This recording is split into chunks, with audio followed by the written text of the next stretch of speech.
นี่เขาสิไปเกะบทบาทเกี่ยวกับการนำใช้สูตรของประดับทวีคูณ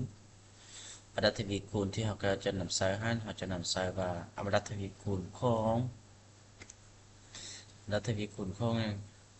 321,147แล้วก็1,029แล้วก็ต่อไปอีก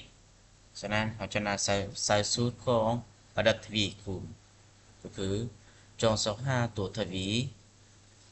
225ตัวทวีคูณของตัวตัว r เนาะที่มีค่าเท่าได้ตัวนี้แต่อาจจะไม่ได้เขียนออกมาฉะนั้นเราจึง25ตัวทวีคูณมีค่าเท่าได้มื่อนี้บทแกเขาจะเขียนคือเก่าเนาะจะเขียนได้นี่คือเก่าว่าจากคำถามที่เราจะสอบหาอันแมน321,147แล้วก็ต่อไปอีกฉะนั้นสูตรนี้แมน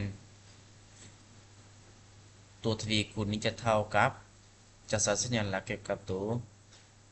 a นี่เท่ากับ a 2ส่วน5 a 1เท่ากับ a 3ส่วน5 a 2แล้วก็เท่ากับ a 4ส่วน5 a 3ฉะนั้น a 1ก็คือ3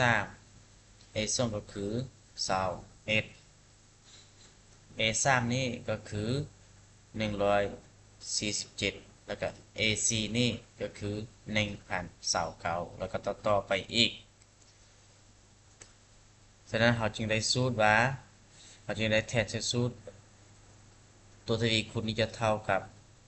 21ส่วน53เท่ากับ7ส่วนตัวทวีคูณของ321 147แล้วก็1,029นี่แม่นเท่ากับ7แล้วเราจึงเรียกฮู้ว่าเป็นยังจึงเท่ากับ7แล้วตัวต่อไปเป็นยังจึงเท่า21เอา3นี่มาคูณให้7ก็เท่ากับ21แล้วเราเอา21นี่มาคูณให้7แล้วก็เท่ากับ147เอา147นี่มาคูณให้7ก็เท่ากับ1,029แล้วก็มีตัวต่อไปอีกถ้าผู้น้องท่านบ่เข้าใจแล้วก็เบิ่งตามวิดีโอนี้